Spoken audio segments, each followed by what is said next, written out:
Okie doke. Just a quick word about making cigar box guitar Resophonic style.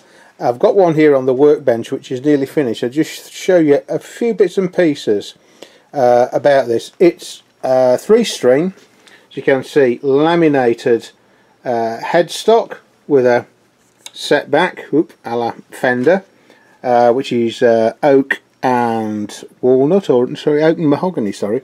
It's got a walnut fretboard and a birch ply box. Here's one I made earlier, similar sort of thing. You can see the top is loose, and this, if we can get to it, that's the sound well. It's glued to the underneath of the top. There's a birch ply ring, you'll probably see that better, and a sort of shelf that just drops onto there.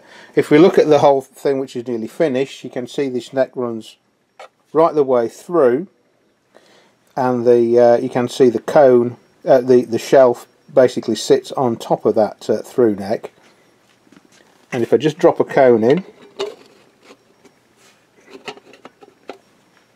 there we go, that's the cone in place. Pressed aluminium cone, very light, with just a screw holding on this little hardwood biscuit and a maple saddle.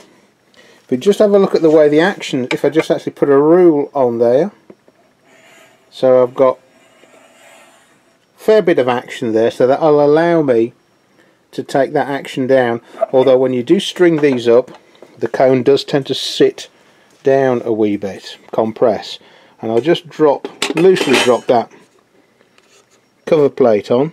This is a 3-string guitar, so here I'm going to be bolting through a little stop tailpiece with 3 holes in it.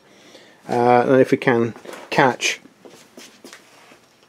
what the relay, so you can see, I don't know if you can see that properly, but the saddle is virtually touching the underneath of the cover plate, and so I need cutting down a wee bit. So when the strings are on there, it'll actually tend to compress it down. So there you go. That's the way I build these Resophonic guitars. It's a 25.5-inch scale length. It's a birch ply box. And this continental cone. These are ukulele cones and cover plates. I say they're very light, spun aluminium with these with the pressing on in the classic sort of national style. And as I say, there's your sound well. You can do them however you like. This is cut on the bandsaw, but you can sort of router them out, and that just fits in there. It takes a bit of figuring out to get the geometry right. Pick up on this. We've got the sort of chrome mini humbucker drops straight in without a surrounding. Volume and tone, this is all wired. Jack on the end. And as I say, and there's another one ready to go. Okie doke. That's it. Bye for now.